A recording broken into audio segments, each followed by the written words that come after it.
Hey everyone, and welcome back to Crystalline. In the last episode, we had some family drama to start with. But Liana had to make a choice. And she didn't only choose love. She chose to do what she loved the most. I guess I fit in there somewhere. And after, we got into a big skirmish. It was a friendly duel, friendly fight.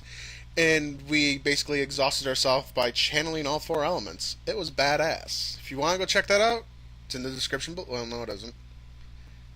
Well, playlists are there for a reason. And let's just jump right back into it. The sound fades away as sleep overtakes me. A sound wakes me. I groan and blink, my eyes adjusting to the golden glow of firelight. Whoa, it's dark out.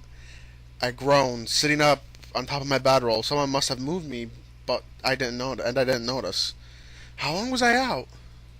I sit up and glance around. I'm not sure where Liana and Amelia are, but Zach and Kara are hanging out by the campfire. Kara hands Zach a perfectly wrapped present.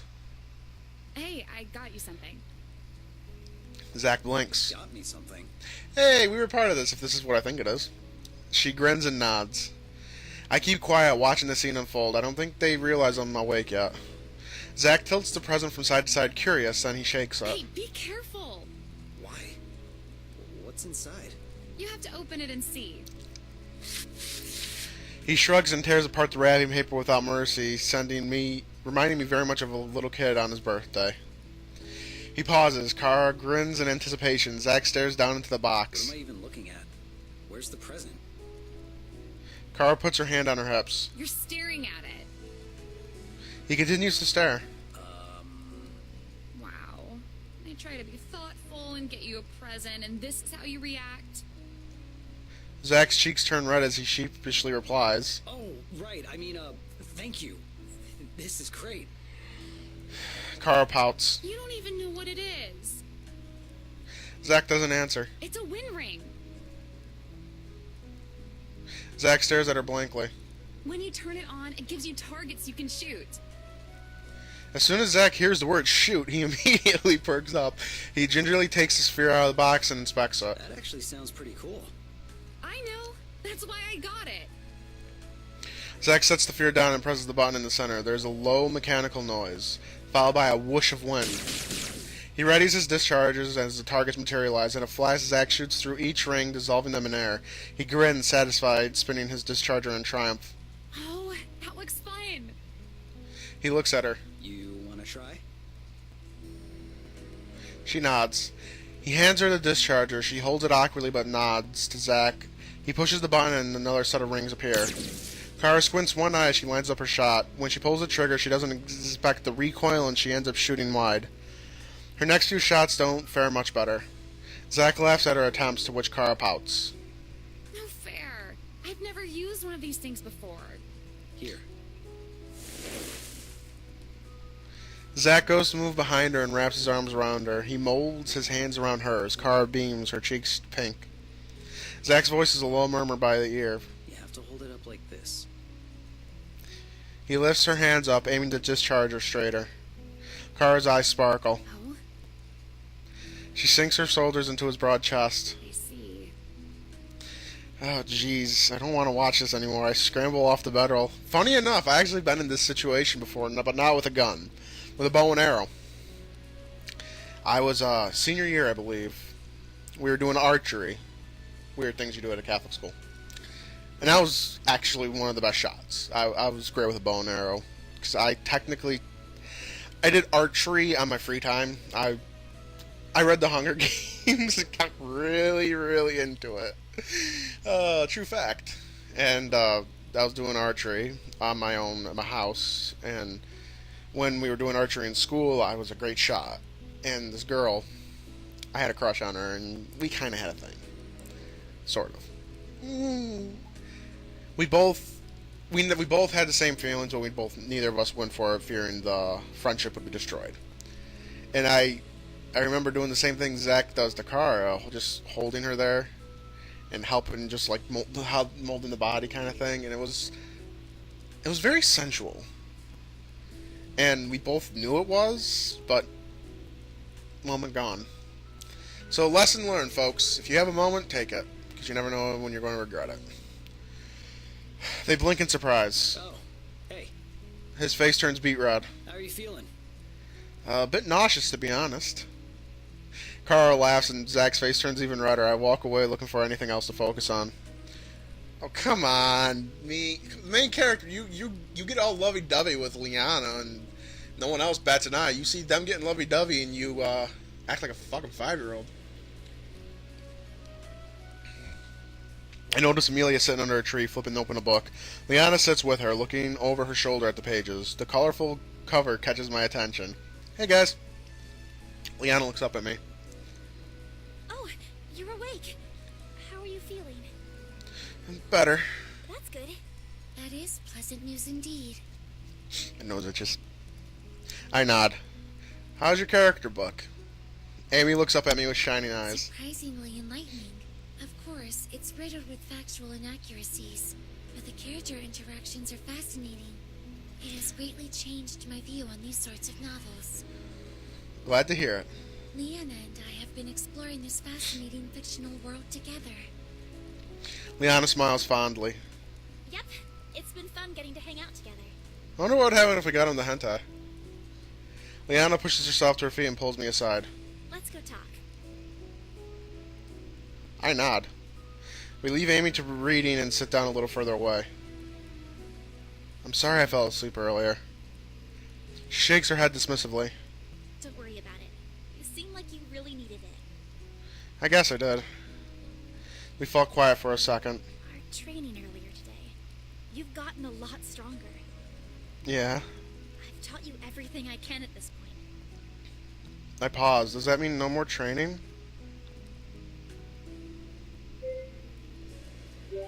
A part of me thinks I should be more excited about this news, but I'm just disappointed.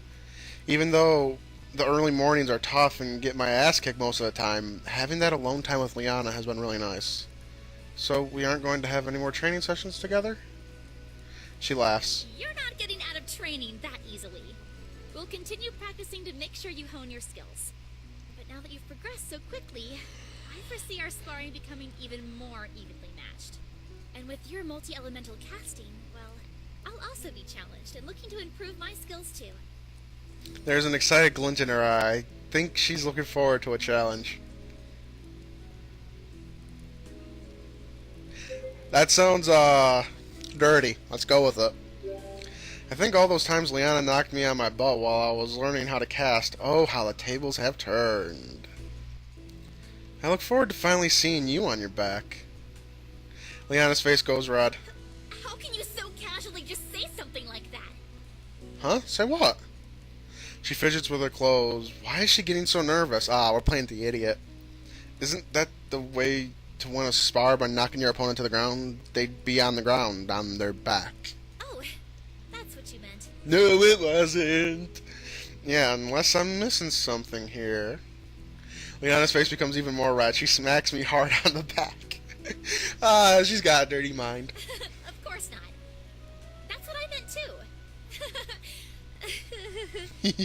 She's cute. I don't really know what else is going on here, but her laughter still makes me smile. Oh, bullshit. You knew exactly what was going on there. You're no idiot. Why is the main character such an idiot today? The embers in the fire die down as the rest of the team gets ready for bed. Liana and I decide to turn in so we can get a head start in the morning. We've lost some time due to my impromptu nap. Even though I slept all day, I still feel exhausted, and I'm fast asleep as soon as I lie down.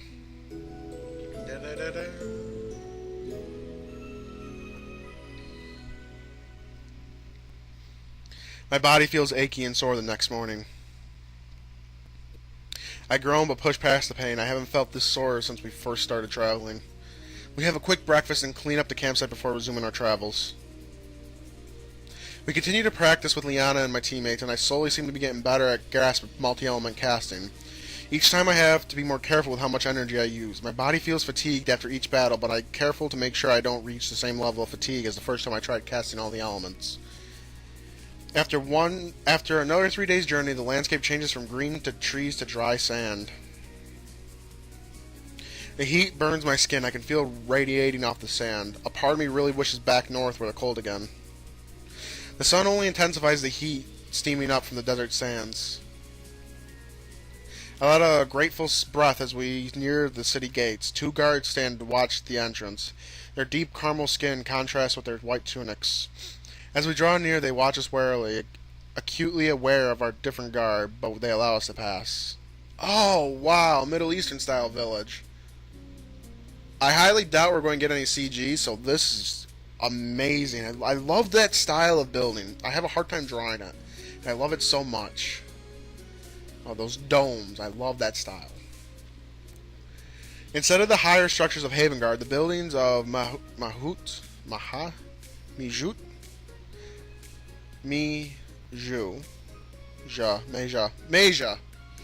are broader with rounded domes on the top. The people wear simple long tunics and elaborate jewels decorate their necks. It seems surprisingly normal, but even a bit familiar. When Amy mentioned Meiju, you guys hear that? My stomach is rumbling tonight. I'm hungry. When Amy mentioned Meiju wasn't part of Havengard, I expected to enter a fantastical city. Kara cranes her neck as we walk through the town, her eyes sparkling with excitement. This is amazing! I can't believe I'm standing on Venean soil. Think of all the history that's hidden here. Let's go find the shops. She looks at Zack with You surprise. want a souvenir too? No, we need to stock up on supplies. Yeah, he is our cook, and Great. since this is a Middle Eastern style city, I'm sure they have great spices. Correct. However, once we have acquired all we need to be prepared for the temple, we can then further explore the city. I glance at Amelia. Although her voice remains cool, her cheeks are flushed with her gaze darts from structure to structure. She must be as excited as Kara to be in a Venean city of Meja.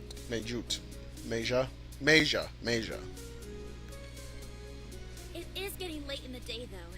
We should hurry before the shops close. Together we wander the city until we spot the cloth tent of the marketplace. It reminds me a bit of a bazaar. A bazada? I really think that means bazaar. I've never heard of a bazada. Unless that's like a different version of a bazaar. Except that with the exception of food stalls, all the shops are closed. Liana shields her eyes as she squints into the sky. That's strange. There's still daylight.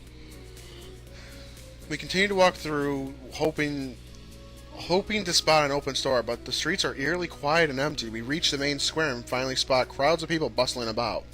Many carry strings of light, while the others prepare long ribbons for hanging flowers. Festival? It looks like they're preparing for an event. I hear the loud cries from the food stalls. Sweet date soup! Come have a taste and find your own sweet date for the festival. I like dates, but date soup? Ugh. I guess they're going to be a festival. Maybe that's why all the stores are closed. Kara grins. Sounds like we'll have to spend the night here. The food vendor catches my eye and we splits into a broad grin. Are you ready to find your sweet date today? I already found one. I glance at Liana and slip her hand into mine. I've already found her. She blushes but returns my smile, then gives me a hand a little squeeze. What exactly is going on? It's the celebration of the sun. Raise the sun. The sun? Yes, this time of year is when it shines the brightest. Its ray shines happiness and fortune upon Terra. What does that mean exactly? The longest day signifies the beginning of the summer harvest. This celebration is to hope fortune favors us with a strong harvest. It's the Equinox Festival.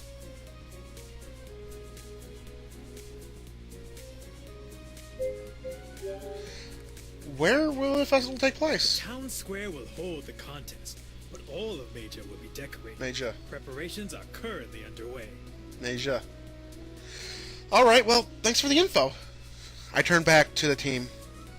So he said that. We know. We were standing right here. It would seem inevitable that we must rest in Meja today, Meja. so we may resupply tomorrow. Perhaps we should search for an inn. I find it Good funny. idea. I was able to figure out the pronunciation. Meja. We continue through the city. The further we travel, the more decorated the city becomes. I need a shave. I gaze appreciatively at the ribbons and flowers. Eventually, we find the inn and step inside. Oh, I love this inn. It's gorgeous. The lobby smells of cinnamon and cardamom? I don't know what that is. Emphasis by the stale heat of the town. The small breeze flowing through the wide open window merely stirs the warm air through the building. Liana speaks with the innkeeper and secures us a room, then passes out keys. The rest of us to look for seats. Instead of traditional chairs, push cushioned circle the wooden tables. We gather around a table nearby and get settled. Kara offers and orders us food and heads over to the bar. Before she reaches there, a strange man approaches Kara. Zack watches the man warily. Sure is hot in here, isn't it? Fucking neckbeards. Kara's eyes are shining as she looks at the man. She smirks, clearly amused. Is it? I didn't really notice. It must just be you, then. I groan internally. Kara raises an eyebrow. I think she stifles a laugh. Zack's hands ball into a fist, his gaze fixated on the scene before him. It's important to stay hydrated, though. Here, let me buy you a drink. He steps closer and puts an arm around Kara, steering her towards the bar. Suddenly, Zack is back on his feet as Kara carefully disengages herself from the guy. Zack strides over and shoves him away from Kara, causing him to topple over. Keep your hands off of her. The man looks at Zack in surprise, but even more surprisingly, Kara whirls on Zack. What do you think you're doing? He had his hands all over you. I'm protecting you from this creep. She don't need your protecting. Whoa, wait. What makes you think I need protection? So I'm not supposed to defend you? Not if you're going to resort to violence right away. Fine then. I'm sorry for caring when another man puts his hands on you. I'll be sure not to give a shit next time. Oh, you do not get to turn this around on me. Zack throws his hands up. There's just no winning with you, is there? Not Lover's when quarrel. you keep making the wrong decisions. Hey, The two of them simultaneously yell at the man. Shut up! Shut up! The man is taken aback, but takes his cue to leave. Kara and Zack stare at each other, tensions high. There's palatable electricity between them. God, their makeup sex is going to be awesome. I have the situation under control. Their faces are an inch apart. Zack grabs Kara, his eyes smolder, but they linger on Kara's lips. Didn't like seeing that guy's hands all over you. Kara looks down at his hands and back up to Zack's face. You mean like how your hands are all over me now? There's an air of challenge to her tone, but I think I catch a faint shadow of a smile as she's enjoying this. Zack's about to retort, but instead whirls around. Whatever. I'm going to my room. He's such a oblivious idiot. He starts to head upstairs, but Kara hurries and beats him to the first step. No, I'm going to my room. And two of them race up the stairs and disappear from view, seemingly forgetting about us. Liana, Amelia, and I sit stunned. What did we just witness? They seem pretty angry. Do you think they'll be okay? Maybe we should check on them. Amy shakes her head. That is unnecessary. I agree. Are you sure? Yes, I am quite certain that we do not wish to interrupt their coming copulation. Amy ain't as stupid as we think. Liana sputters, her eyes are wide. Amelia! Why would you say that? It was quite obvious. The pheromones emitting from them was quite strong. That coupled with... Ah! Don't say coupled! Liana squirms.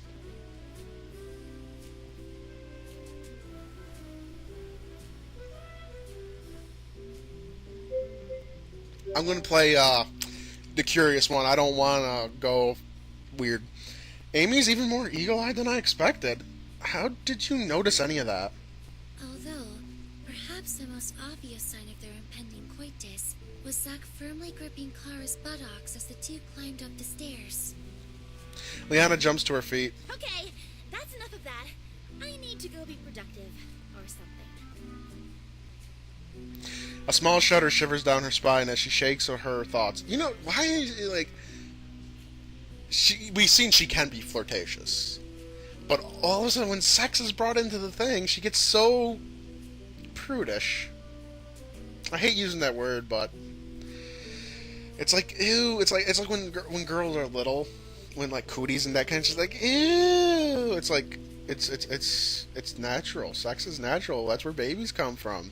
That's where pleasure comes from. That's what men and women and men and men and women and women do when they fall in love. When people fall in love. She quickly heads out of the inn. Amy smooths her skirt as she gets to her feet. There's merit in Liana's suggestion of productivity. I do believe Zack and Kara will be preoccupied for a while.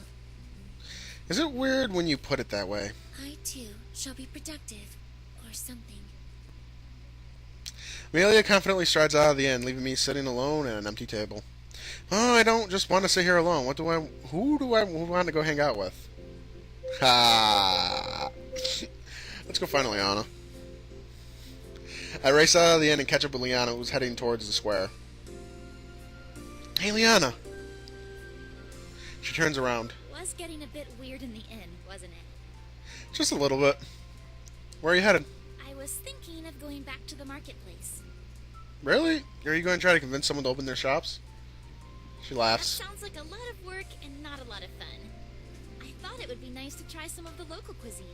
Anyway, would you like to join me? Definitely, it sounds delicious. We follow the tempting scent of spices back to the marketplace. We can hear the food vendors even before we see them as the hum of their voices guide our way.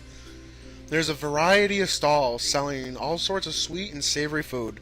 Roast meats turn on the spit as shaved into pork breads. Pistachios and honey wrapped in thin pastry makes my mouth water. Ooh, that does sound good. People gather by the different stalls, picking out the foods and haggling prices. I can feel the buzz and excitement of the festival. Oh, look! Liana points to something that looks like stew. Is that stew? The stew is stew! It looks like it, doesn't it? She looks up at the food vendor. Excuse me, what kind of stew is this? He answers proudly. The best lamb's brain stew in Medja. Liana's face twists in horror. Lamb's brain? I mean, I love lamb as much as the next guy, but... Yes, a rare delicacy. Care for a bowl?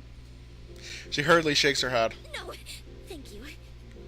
Then hustles away from the stew. Let's try somewhere else instead. At least it's not monkey brains.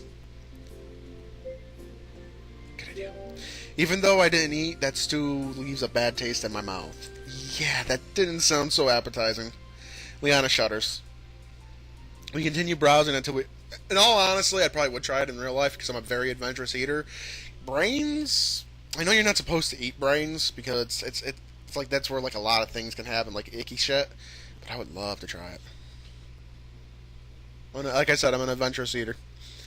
We continue browsing until we reach a stall hidden in the corner of the marketplace. A couple of people stand curiously in front of the stall. As I crane my neck for a better look, all I can make out is a lot of dough. Come try my newest culinary masterpiece. You won't find anything like it in Medja because it's a first in all of Isaria. Okay, Chef Boyardee. What are you making? It's revolutionary. A combination of the old and the new. I take the traditional Medja bread, He pulls out what looks like a thin pita. then add a layer of crushed tomatoes and the cheese imported from Havengard. Pizza. Afterwards, I bake it in the hot stone He points to his oven. to present to you this. From the oven, he pulls out cheesy bread, different to the one he placed in there. Oh, it's pizza. A pizza? What a strange word. Not from any language I am familiar with. And yet, somehow, it perfectly describes my masterpiece. This man's eyes widen. That is brilliant. Yes, henceforth, it is called a pizza. Liana looks at me curious. How did you know what that was? We have something like that at home, too. You can put different meats on or veggies on it, too. The man's eyes grow so big I think they're about to pop out of his head. What an ingenious idea. Adding more ingredients on top. I have this sudden craving for pizza, and I have some cold pizza in my fridge. I know what I'm eating after I finish this shit. Like toppings. Yes, that's what they'll be called. Toppings. Okay. Yeah, that's exactly what they're called. So you could put meat on top of the pizza. Yeah. Her face lights up. That sounds like my kind of pizza. It just wouldn't feel right without the taste of meat in my mouth. I blink at her.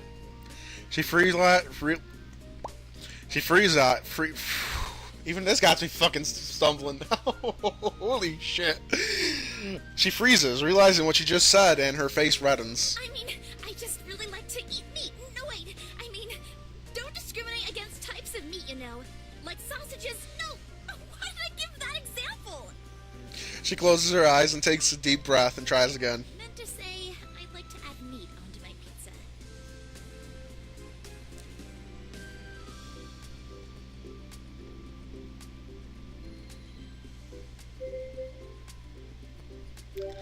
My face burns, but I pretend like the above just didn't happen. Liana's trying to play it cool, so will I.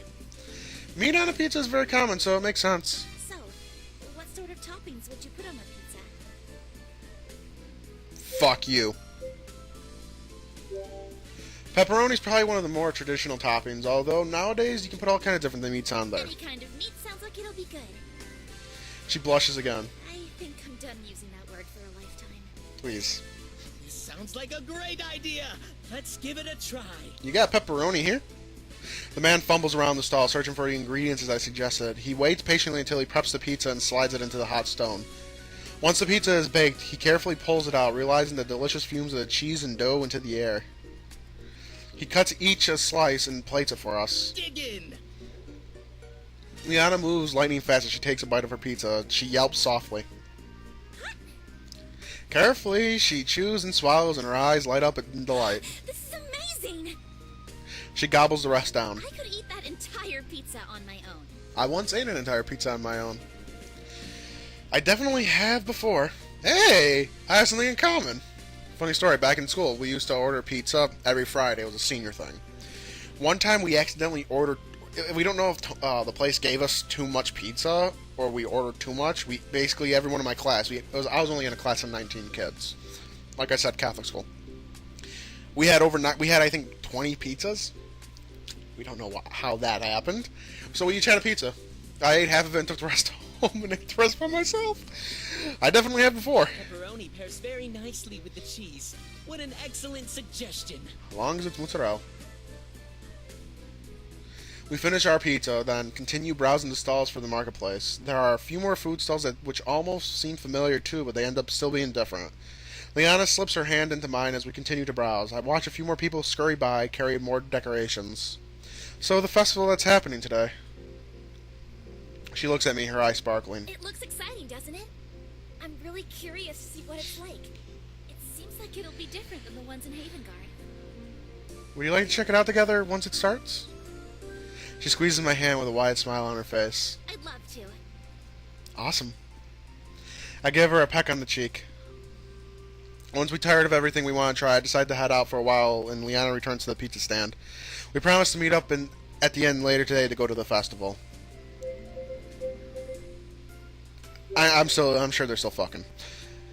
There isn't too much going on in the town since the majority of the shops and attractions are closed in preparation for the festival.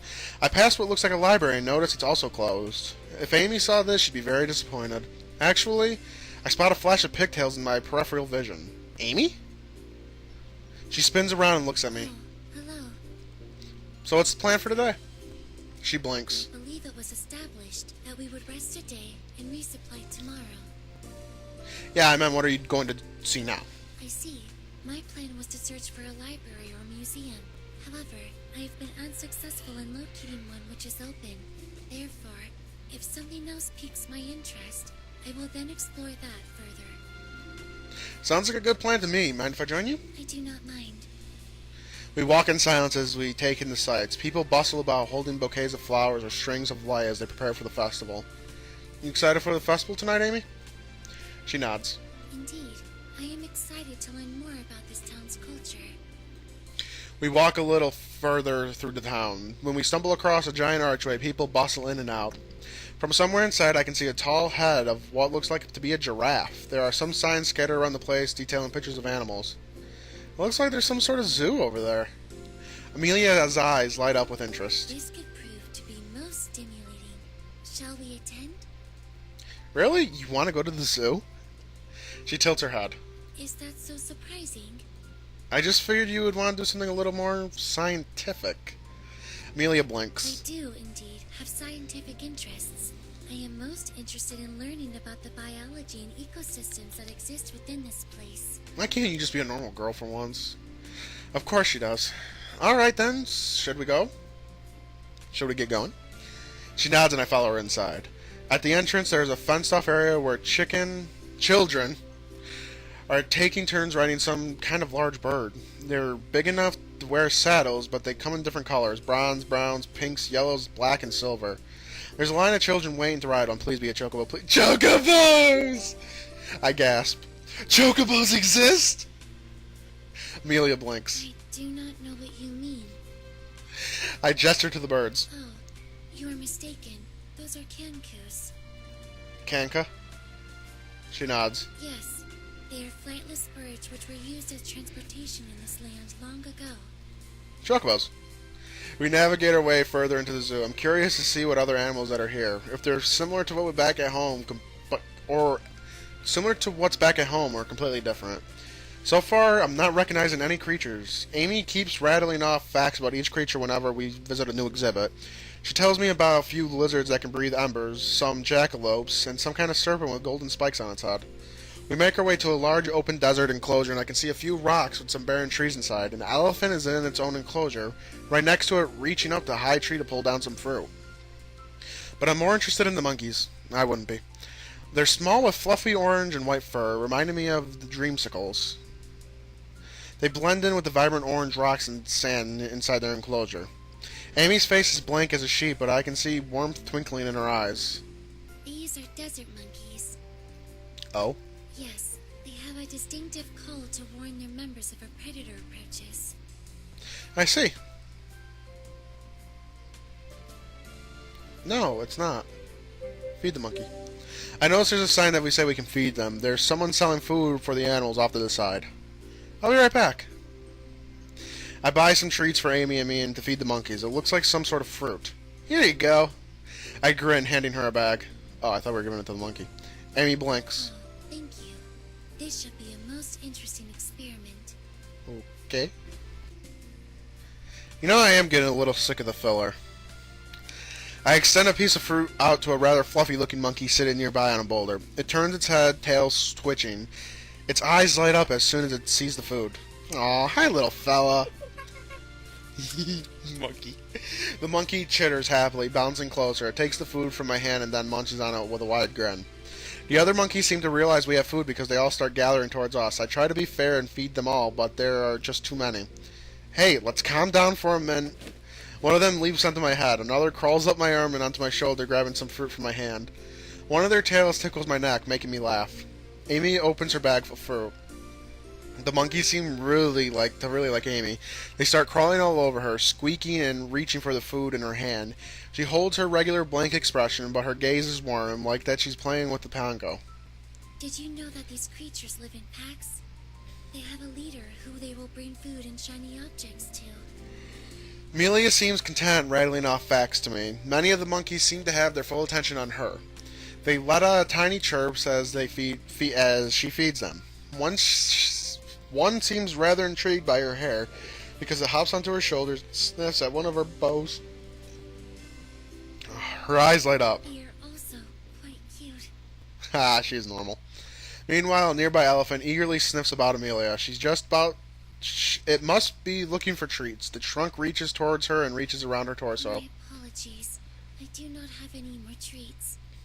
The elephant trunk sways lower near the pouch tied at her waist, but it misses its mark. Instead, it curls around the back of her skirt and pulls up.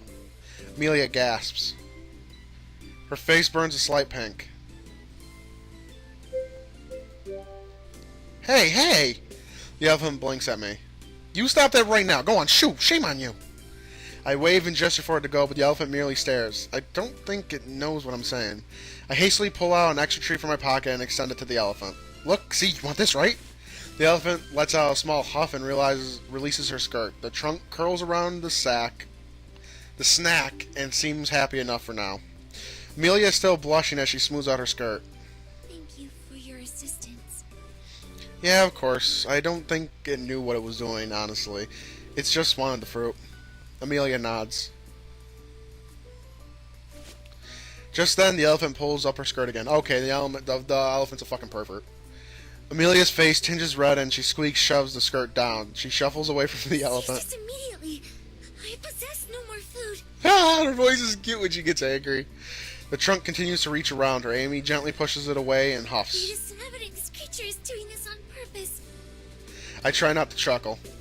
I don't think so, Amy. It probably is because you still smell of snacks even if you don't have them. Amelia gives me a look and coughs into her hand. I suppose that is a possible explanation. You want to look around some more? Amelia shakes her head. I have learned quite a lot already. Her monotone voice has a slight edge to it. I think she had enough interactions for the day and is looking for more peace and quiet. Alright, that's cool. I think I might stick around a bit longer. She nods and heads towards the exit back to town. I wander around the zoo some more, enjoying the wide variety of animals. Although this time I'm careful to keep my distance with some more rambunctious types. Eventually I leave the zoo and return back to town. Well, let's go find Kara. I'm sure they're still having whoopee. I don't know why my mind is even considering about hanging out with them right now.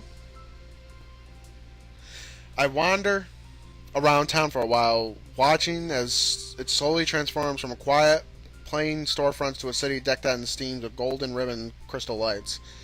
I stretch my arms over my head and yawn. The sun is staring down. The sky is streaked in shimmering scarlets and rosy pinks. I better head back. So we don't even... It's like, why are you pervert? I turn around and head back to the inn. Liana waits for me at one of the tables. A bright smile blooms across her face as soon as she sees me. Hey! I can't help but grin back. Ready to go? She nods. We make our way out of the inn and into the town. Oh, hold on. Thumbnail. Too perfect. Too perfect and beautiful. Night has fallen. Golden lights shimmer in the trees. Colorful flowers decorate the stalls. Liana's face warms into a smile. The golden light flickers across her white armor and dances in her hair. It's so beautiful! I grin and reach around and grab her hand. Not as beautiful as you. Liana's face burns peony pink. She giggles. That was very cheesy, She reaches up and pecks me on the cheek. but I still appreciate it. She get used to it. I'm a cheesy motherfucker. A mage knight? Huh? I turn. The voice. Two men gawk openly at Liana. She shifts a little under their gaze. Her hand instinctively goes to cover her I gauntlet. think so. What's one doing all the way out here? I don't know. I've never seen one before. They give her a curious glance. It's clear they're impressed. Liana's cheeks tinge pink, but other than that, she doesn't seem to react. This place seems very busier than this morning. We pass a few people chattering and laughing about in front of vendors selling rare fabrics and sparkling jewelry. The aroma of spices and delicious food wafts in the air, making my mouth water. Liana jumps out of the way of two children running and squealing past us in the streets. Something bright yellow flashes behind them. I do a double take and realize they're running with kites, glowing lantern bright and shaped like a sun. How are the kites glowing? It must be some kind of paint they use. Did you see their face paintings? They're glowing too. Looking around now, I see some children giggling in the streets with glowing face paint on their cheeks. An even bigger crowd is forming at the center of the town. Hello, hello, happy couples! I blink. Happy couples? What's that about? I'm not sure. Curious, we make our way over. I can see a man standing in the center of the square. He stands on top of a small stool and we can see over a mass of people. He beams and waves his arm, trying to get everyone's attention. Come on, come all! Step right up and enter our couples competition. The lucky winners get an exclusive seat to see the fireworks. Oops. Liana perks up. Oh, that sounds like so much fun. We should try it. Her blue eyes sparkle with excitement as she grabs my hand. Let's do it. A huge grin splits my face. Liana loves a good competition, and so do I. Okay, let's do it. Liana matches my grin. Great. We totally have this in the bag. Of course we do. A few couples join us at the game stand. There's an older couple, judging by their expensive clothing and glittering jewels. They seem to be pretty loaded. Another couple who looks to be around our age joins us. We wait a bit longer before a middle-aged couple decides to join in along with a few other competitors. When it seems like we have a steady crowd, the game master beams. Excellent! We have a good number of couples to get started. As he's talking, a girl comes around and gives each couple 2 canvases popped up with an easel and some paint. The first part of our competition. You have to draw your partner. You'll get points depending on your paintings. We're saving. Because I don't know if there's going to be a quick time event or like the match game kind of shit. Actually, you know what? I'm going to end it here. A little cliffhanger, and we get to have a match game in the next episode. I apologize, but it'll be fun. If you enjoyed this episode, please leave a like and share it around. It helps to grow the channel, and I really appreciate it. Become an Ember of the Phoenix today by subscribing to the channel and following me on Twitter. The link to that can be found in the description below and on the front page of my channel. And as always, this has been Black Phoenix with an episode of Crystalline. Thank you all for watching. See you all in the next one.